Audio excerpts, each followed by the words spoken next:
həqiqi imamlar yoxsa?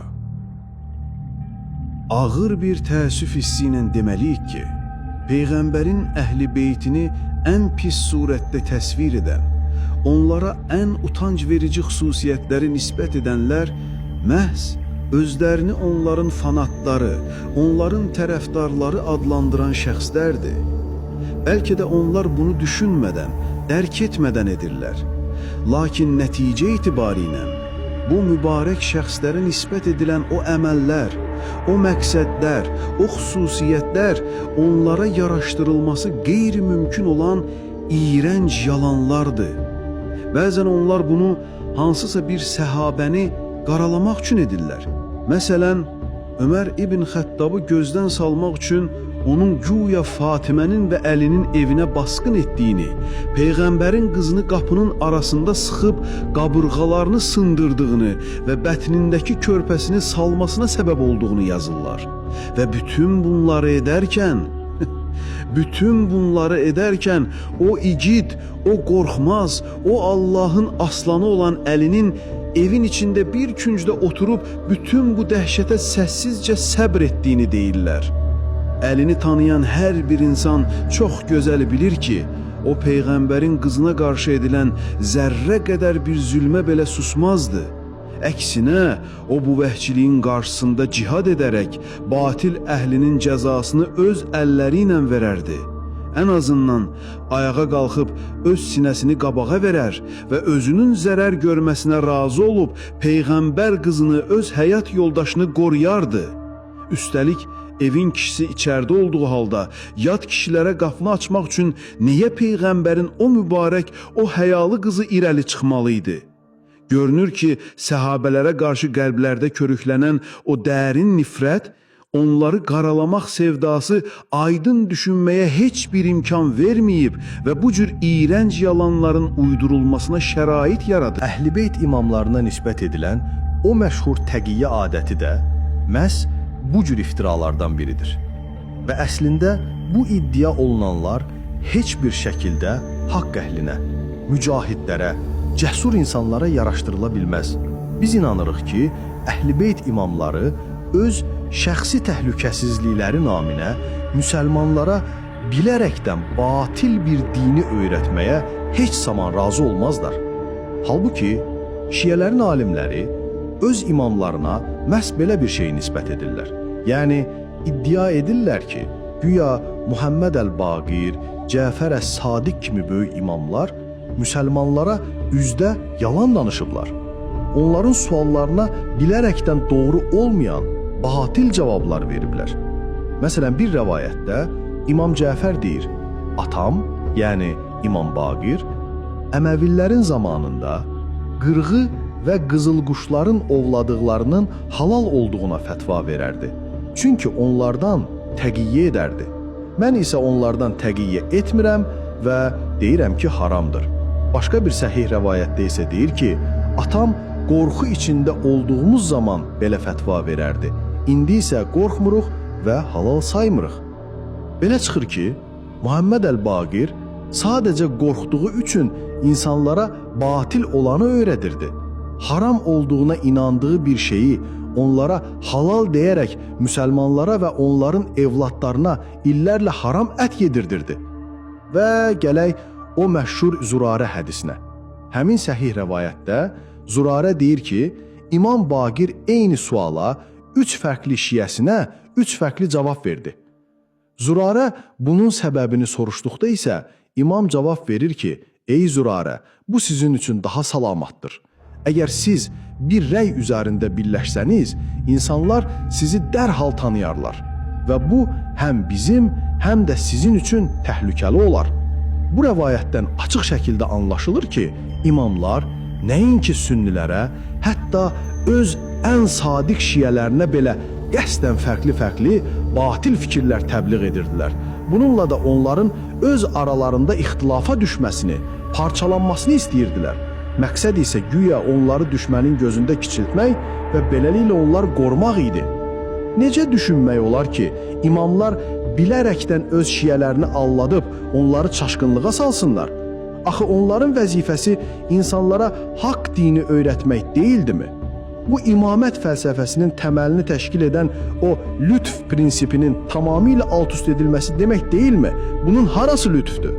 Üstəlik, o dövrdə zülmə məruz qalanlar təkcə şiə imamları deyildi. Zalim xəlifələr sünnət əhlinin imam olaraq qəbul etdikləri böyük alimlərə qarşı da dəfələrlə zülm ediblər. Lakin sünnilərin o böyük alimləri məhsum olmadıkları halda heç vaxt bu zülmə qarşı boyun əyməyib, insanları dinlərində azdıracaq şəkildə yalan fətvalar verməyiblər. Gəlin bir neçə misala baxaq. İmam Əbu Hənifə, o ən kritik vəziyyətlərdə haqq bildiyi sözü deməkdən çəkinməzdi. O, Əhl-i Beytdən olan Ən-Nəfs Əz-Zəqiyyənin Abbasi xəlifəsinə qarşı üsyanını dəstəkləmişdi. Buna görə də xəlifə Əbu Cəfər Əl-Mənsur ona qazilik təklif etdi. O imtina etdikdə isə onu həbs etdirdi, şallaqlatdırdı və o böyük imam 70 yaşında məhz həbsxanada vəfat etdi.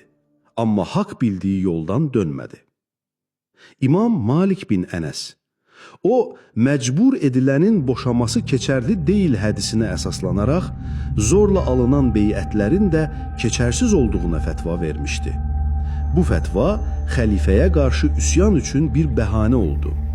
Buna görə də Mədinə valisi onu həbs etdirdi, 70 şallaq vurdurdu. Şallaqların zərbəsindən qolları çiyinlərindən çıxdı. Sonra isə onu alçatmaq üçün başını qırxıb bir dəvənin üstündə şəhərdə gəzdirdilər. Lakin o, dəvənin üstündə belə qürurla qışqırırdı. Məni tanıyan tanıyır, tanımayan bilsin ki, mən malikəm və yenə də deyirəm, məcbur edilənin boşaması keçərli deyil. O, təqiyyə edib bu əziyyətlərdən qurtula bilərdi. Amma insanlara yalan fətva verməmək üçün bu zülümlərə qatlanmağa razı oldu. Daha bir misal Həmbəli məzhəbinin imamı Əhməd bin Həmbəldir. Onun zamanında 3 Abbasi xəlifəsi Əl-Məmun, Əl-Muhtəsim və Əl-Vasiq Quran məxluqdur fitnəsini dövlət siyasətinə çevirmişdilər. Bu batil əqidəni qəbul etməyən yüzlərlə alim öldürüldü, həbs edildi, işgəncə gördü. Və bu sınağın mərkəzində İmam Əhməd dayanırdı. O, 3 ilə yaxın bir müddət ayaqlarında qandallarla zindanda qaldı. Onu dəfələrlə 50-yə yaxın saray aliminin qarşısına çıxarıb mübahisəyə məcbur etdilər. Amma o hər dəfə tək bir söz dedi. Mənə Allahın kitabından və ya Rəsulunun sünnətindən bir dəlil gətirin. Onu sustura bilmədikdə isə xəlifənin gözü qarşısında bədənindən qan fışqırana qədər şallaqladılar. Bəs İmam Əhməd niyə bu qədər əziyyətə qatlandı? Niyə bir kəlmə ilə özünü xilas etmədi? O özü deyirdi. Zindandaykən gənc bir yoldaşı ona demişdi ki, ey Əbu Abdullah, unutma ki, sən mənim kimi deyilsən. Bütün bu insan kütləsi sənin ağzından çıxacaq sözü gözləyir. Allahdan qorx və sabit ol. Başqa bir dəfə isə tələbəsi ona demişdi, ey ustad, Allah özünüzü öldürməyin buyurur. İmam Əhməd cavab vermişdi, ey Mərruzi, çıx çölə və bax. Mərruzi çölə çıxıb, əllərində qələm kağız İmam Əhmədin fətvasını gözləyən minlərlə insanı görmüşdü. Geri qayıdıb bunu ona danışdıqda imam demişdi, ey Mərruzi, sən mənim bütün bu insanları azdırmağımı istəyirsən. Özümü öldürərəm, amma onları azdırmaram. Bu misalların hamısı əhl-i sünnətin öz böyük alimləri haqqında bilib fəxrlə danışdıqları hekayələrdir. Sünnət əhli öz imamlarını məhz bu cür haqq uğrunda zülmə sinə gərən, canını fəda edən, amma dinini satmayan qəhrəmanlar kimi görmək istəyir. Bəs bunun qarşılığında şiyyələrin 12-ci imamı niyə qeybə çəkilib? Şeyxud Tayfə Ət-Tusi özü cavab verir. Onu gizlənməyə məcbur etdilər, çünki o öz canı üçün qorxurdu. Bəli, doğru oxudunuz. Sünnət əhlinin imamları Allahın dinini qorumaq üçün canlarını ortaya qoyduqları halda, şiyyələrin məsum imamı güya öz canını qorumaq üçün bütün meydanı zalımlara tərk edib. Bu necə də İmam Hüseynin o fədakar həyat hekayəsindən uzaqdır. Bəs yaxşı, görəsən Muhammed əl-Baqir və Cəfər əs-Sadiq həyatları boyunca yuxarıda adlarını çəkdiyimiz o sünni alimlərinin üzləşdikləri dəhşətli müsibətlərlə həqiqətən də qarşılaşmışdılarmı? Maraqlıdır ki, şiə alimlərinin özləri belə imamların hamısının eyni dərəcədə zülmə məruz qaldığını yazmırlar. Tarixdən bizə məlum olan budur ki, xüsusilə Əməvi hakimiyyətinin sonlarında və Abbasilərin ilk dövrlərində onlar üzərində ciddi bir təqib olmayıb. Hətta şiə mənbələri özləri İmam Baqirin öz zamanının Həsən əl-Bəsri kimi böyük alimləri ilə, hətta Əməvi xəlifəsi Hişam ibn Əbdülməliklə açıq şəkildə münazirələr etdiyini qürurla yazırlar. Bütün bunların işığında necə demək olar ki, Muhammed əl-Baqir daimi bir qorxu içində yaşayırdı və ona görə də təqiyyə edirdi. Və bu bizi şiə hədislərindəki ən qəribə ziddiyyətlərdən birinə gətirib çıxarır. Bir rəvayətdə Əbu Bəsir İmam Sadiqə atası İmam Baqirin verdiyi bir fətvanın əksini söylədikdə, İmam Sadiq cavab verir: Ey Əbu Muhammed, şiələr atamın yanına həqiqəti öyrənmək üçün gəldikləri üçün o onlara acı da olsa haqqı deyirdi. Amma mənim yanıma şəkk edərək gəldilər, ona görə də mən onlara təqiyyə ilə fətva verdim. Bu rəvayətdən sanki belə bir məna çıxır ki, Muhammed əl-Baqir cəsur idi və təqiyyə etməzdi, amma oğlu İmam Cəfər isə daha ehtiyatlı davranıb təqiyyə edirdi. Əhl-i sünnət imamlarının zülm və işgəncə qarşısında göstərdiyi o mətanət ilə fəxr edən sünni əhlinə şiə qardaşlarımız öz imamlarını necə təqdim edirlər? Onların hekayələrindəki imamlar zalimin qorxusundan dinin hökmlərini dəyişdirən, hətta öz ən sadiq şiələrini belə bilərəkdən çaşqınlığa salan, bir-birinə zid fətvalar verən insanlardı və onların sonuncu imamı isə öz canını qorumaq üçün ümmətini tərk edib qeybə çəkilən biridir. Lakin bu iddiaların özləri də tarixi faktlarla ziddiyyət təşkil edir. Müasir şiə alimi Əl-Vahid Əl-Bəhbəxani yuxarıdakı rəvayəti təsdiqləyərək yazır: Əl-Baqirin təqiyyə etmədiyini biz başqa dəlillərdən də bilirik. Çünki onun zamanında Əməvilərlə Abbasilər öz aralarında müharibə etməklə məşğul idilər. Lakin Əs-Sadiqin zamanının sonlarında Abbasi dövləti artıq möhkəmlənmişdi və xəlifə Əl-Mənsurun zamanında təqiyyə şiddətləndi. Hətta Muhammed Asif Muhsini kimi alimlər də etiraf edirlər ki, İmam Baqirin zamanında təqiyyə üçün ciddi bir səbəb olmayıb. Eyni şeyi İmam Cəfər Əs-Sadiqin özü haqqında da demək mümkündür. Şeyx Abbas Əl-Qummi açıq şəkildə yazır ki, xəlifə Əl-Mənsurun özü İmam Sadiqə müraciət edərək ona elmini sərbəst şəkildə yaymaq üçün icazə və təhlükəsizlik təminatı verdi və dedi: Çəkinmədən otur və insanlara fətva ver. Nə sənə, nə də sənin şiyyələrinə heç kim toxunmayacaq. Şeyx Muhammed Həsən Əl-Müzəffər də yazır ki, İmam Sadiq Əməvi dövlətinin süqutu ilə Abbasi dövlətinin qurulması arasındakı o qarışıqlıq dövründə heç bir zalimin təhdidindən qorxmadığı, tam bir azadlıq içində olduğu bir fürsət əldə etmişdi. Beləliklə, İmam Sadiq elmi fəaliyyətinin böyük bir hissəsində heç bir ciddi siyasi təzyiq altında olmayıb. O zaman necə təsəvvür etmək olar ki, o bütün bu azadlıq şəraitində öz şiyyələrini qorumaq üçün onlara bilərəkdən batil və ziddiyyətli fətvalar versin? Əlbəttə ki, bu, o böyük imamlara qarşı atılan ən böyük zülmlərdən biridir. İmam Cəfərin nəvəsi Əli Ər-Ridanın hekayəsi isə bu təqiyyə nağılını tamamilə darmadağın edir. Abbasi xəlifəsi Əl-Məmun onu sadəcə rahat buraxmaqla qalmadı. Onu özünə vəliəhd elan etdi. Onun adını dirhəmlərin və dinarların üzərinə yazdırdı. Bütün imperiyaya xəbər göndərərək ona beyyət edilməsini tələb etdi və hətta Abbasilərin qara bayrağını Ələvilərin yaşıl rəngi ilə əvəz etdi. Hakimiyyətə qarşı üsyan edən öz qardaşı Zeydi belə əfv edib Əli Ər-Ridanın yanına göndərdi. Bütün bu faktların işığında İmam Əli Ər-Ridanın təqiyyə etməsi üçün zərrə qədər bir səbəbinin olduğunu kim iddia edə bilər? Lakin bütün bu açıq-aşkar tarixi həqiqətlərə baxmayaraq, Şia alimləri İmam Baqirdən, Sadiqdən, hətta Rizadan sünnilərin rəyinə müvafiq olan hər bir xəbəri istisnasız olaraq təqiyyə damğası ilə rədd edirlər. Onların kitablarında bu cür misallar o qədər çoxdur ki, hamısını saymaq üçün cildlərlə kitab yazmaq lazım gələrdi. Məsələn, İmam Sadiqdən səhih bir sənədlə gələn rəvayətdə, o dəstəmaz alarkən ayaqlarını yumadan başa məsh çəkmək unudan adama, başını məsh et, sonra ayaqlarını yu, deyir. Şeyxud Taifə Ət-Tusi bu rəvayətə şərh verərək deyir. Bu xəbər sünnilərə müvafiqdir, ona görə də təqiyyə məqamında varid olub. Hətta Əli bin Əbi Talibin özündən Peyğəmbərin ona dəstəmaz alarkən ayaqlarını yumağı öyrətdiyi rəvayət edilir. Ət-Tusi bu rəvayətə də eyni hökmü verir. Bu, təqiyyə kontekstində nəql edilmişdir.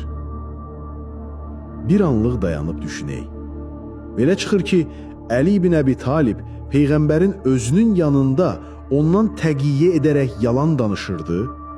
Əl-Hurrul Amili kimi alimlər bu açıq-aşkar ziddiyyəti həll etmək üçün daha da ağılsığmaz bir izah verirlər.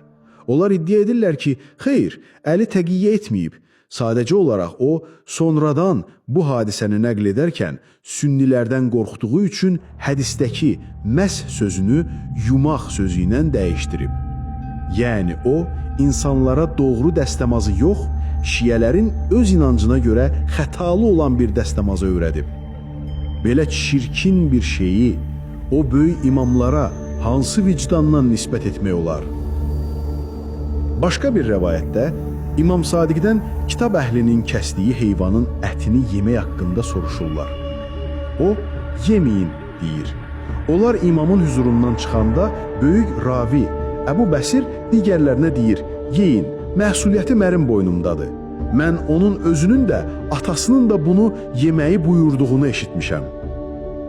Onlar təəccüblə geri qayıdıb imamdan yenidən soruşurlar, imam isə yenə də israrla, xeyr, yeməyin, deyir. Əl-Hurrul Amili bu qəribə hekayəni şərh edərkən yazır. Əbu Bəsirin rəvayəti təqiyyə mənasında anlaşılmalıdır. Bütün bu misallar göstərir ki, Şia alimləri öz fiqhi və etiqadi nəticələrinə zidd olan hər hansı bir hədislə qarşılaşdıqda sənədi nə qədər səhih olursa olsun, onu çox asanlıqla təqiyyə adlanan o sihirli çubuqla rədd edirlər. Əlbəttə ki, bütün bu təqdim etdiklərimiz işığında bu təqiyyə iddiasının nə qədər tutarlı olduğunu dərindən sorğulamaq lazımdır. Əgər həbslər, işgəncələr, ölüm təhdidləri qarşısında sünnilərin o böyük alimləri sınmayıblarsa, haqqı sonuna qədər hayqırıblarsa, o zaman nə üçün məsum olduqları iddia edilən Cəfər Əs-Sadiq və ya Əli Ər-Rida adi bir fiqhi məsələyə görə öz canlarından qorxub millətə təqiyyə adı ilə batil bir dəstəmaz öyrədiblər? Adi fiqhi ixtilaflara görə siyasi dairələrin hansısa bir alimi bu dərəcədə təqib edəcəyini düşünmək onsuz da gülüncdür. O zaman ortada cəmi iki ehtimal qalır. Ya Əl-Bəhraninin dediyi kimi, imamlar həqiqətən də təkcə qorxu halında deyil, hətta öz şiyələri arasında bilərəkdən ixtilaf salmaq üçün də yalan danışıblar, batili təbliğ ediblər. Ya da qəbul etməliyik ki, imamlara nisb edilən bütün bu ziddiyyətli rəvayətlər onsuz da yalandır. Onlar heç vaxt təqiyyə adı altında öz dinlərini gizlətməyiblər. Onlar heç vaxt məsum imamlıq iddiasında olmayıblar. Onlar sadəcə olaraq dövrlərinin digər böyük sünni alimlərindən fərqli olmayıblar. Yoxsa əks təqdirdə Bu böyük, mübarək şəxsiyyətlərə nisbət edilən o yalanlar və o qorxaq təqiyyə hekayələri onlar üçün böyük bir eyibdən, böyük bir ləkədən başqa bir şey deyildi. Bu mənaya ən gözəl işıq salan Şihabuddin Əl-Alusinin sözləridir. O, güya qorxudan qeybə çəkilmiş imam haqqında deyir ki, əgər onun gizlənməsi sadəcə bədən əziyyətindən qorxmaq üçündürsə, o zaman belə bir nəticə ortaya çıxır ki, imamlar cihad ibadətindən və Allah uğrunda məşəqqətə qatlanmaqdan qaçıblar. Belə bir şey isə onlara heç yaraşmaz. Əhl-i sünnət qaynaqları da imamlara nisbət edilən bu ifrat təqiyyəni bir iftira və yalan olaraq görür. Məsələn, İmam Əş-Şafi öz sənədi ilə İmam Cəfər Əs-Sadiqdən, o da atası İmam Baqirdən rəvayət edir ki, Həsən və Hüseyin zalım Əməvi valisi Mərvan ibn Əl-Həkəmin arxasında namaz qılardılar. Ondan soruşurlar, məgər evlərinə qaydanda namazlarını yenidən qılmırdılar? O cavab verir, xeyr, Allaha and olsun ki, imamların, yəni rəsmi xəlifələrin namazından əlavə başqa bir namaz qılmırdılar. İbn Sadın rəvayətində isə İmam Baqirə deyirlər, bəs insanlar iddia edir ki, siz bunu təqiyyə olaraq edirsiniz. O, qəzəblə cavab verir, Əl-Həsən və Əl-Hüseyin Mərvanın arxasında namaz qılırdılar və hətta sırada birinci durardılar. Hətta bəzən Hüseyin minbərdəykən onu söyərdi. Məgər bu da təqiyyədir? Maraqlıdır ki, bu xəbərlər eyni ilə şiyə qaynaqlarında da keçməkdədir. İmam Cəfərin oğlu Əli öz kitabında qardaşı Musa Əl-Kazımdan rəvayət edir ki, o demişdir, Həsən və Hüseyin Mərvanın arxasında namaz qıldılar və biz də onlarla, yəni zalım əmirlərlə namaz qılırıq. İndi isə gəlin diqqətimizi daha da qəribə və maraqlı bir məqama yönəldək. O da budur ki, şiyə alimləri təqiyyə məsələsində peyğəmbərlərlə imamlar arasında çox kəskin bir fərq qoyurlar. Qəribə olan budur ki, onlar təqiyyəni peyğəmbərlər üçün qətiyyən icazəli görmürlər, lakin imamlar üçün onu nəinki icazəli, hətta vacib hesab edirlər. Əş-Şəhid Əs-Sani yazır ki, peyğəmbərin sünnəsinə əməl etmək mütləqdir. Çünki peyğəmbərin təqiyyə etməsi icazəli deyil. Amma imamların sünnəsinə gəldikdə isə orada təqiyyə olan hallar ilə olmayan hallar arasında fərq qoymaq lazımdır. Çünki onlara təqiyyə etmək vacib idi.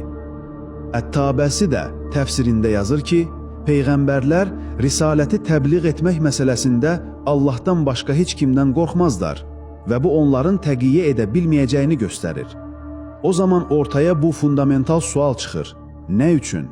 Nə üçün peyğəmbərlərə haram olan bir əməl onlardan daha üstün olduqları iddia edilən imamlar üçün birdən-birə vacib olur? Bu sualın cavabını bizə Əş-Şərif Əl-Murtada verməyə çalışır. O yazır, burada aşkar bir fərq var. Peyğəmbər şəriətin qurucusudur və hökmlər ilk dəfə onun vasitəsilə bilinir.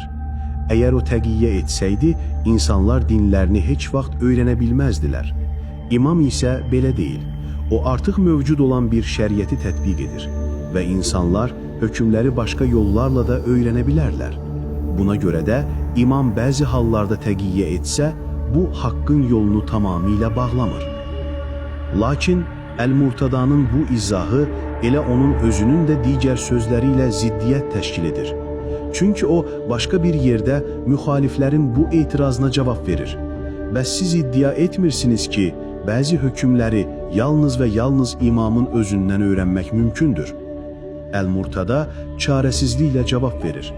Bəli, əgər bir məsələdə haqqı bilmək yalnız və yalnız imamın sözündən asılıdırsa, o zaman təqiyyə onun üçün də eyni ilə Peyğəmbər üçün olduğu kimi icazəli olmaz. Və biz bütün bu müzakirələrdən sonra məhz bu nəticəyə gəlirik. Bəli, imamiyyə fiqhindəki o dərin şübhələrin və xaotik ixtilafların ən əsas səbəbi elə məhz bu təqiyyədir. Əş-Şərif Əl-Murtadanın özü, məsələn, zəkatla bağlı bir məsələdə bəzi şiyyə fəqihlərinin fərqli düşünməsini məhz imamların bu mövzuda təqiyyə edərək fərqli rəvayətlər nəql etməsi ilə izah edir. Bu isə onun özünün qoyduğu qaydanı pozması deməkdir.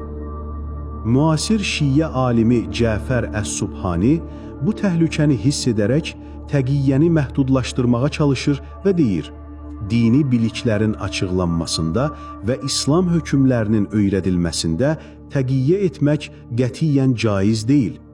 Amma bu nəzəriyyə onların öz hədis kitablarındakı reallıqla tamamilə ziddiyyət təşkil edir.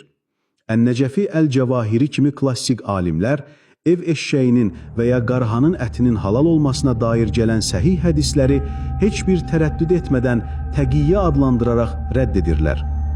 Nəcmüddin Ət-Tabasi Peyğəmbərin Aşura günü oruç tutması haqqındakı səhih hədisi eyni səbəblə təqiyyə hesab edir.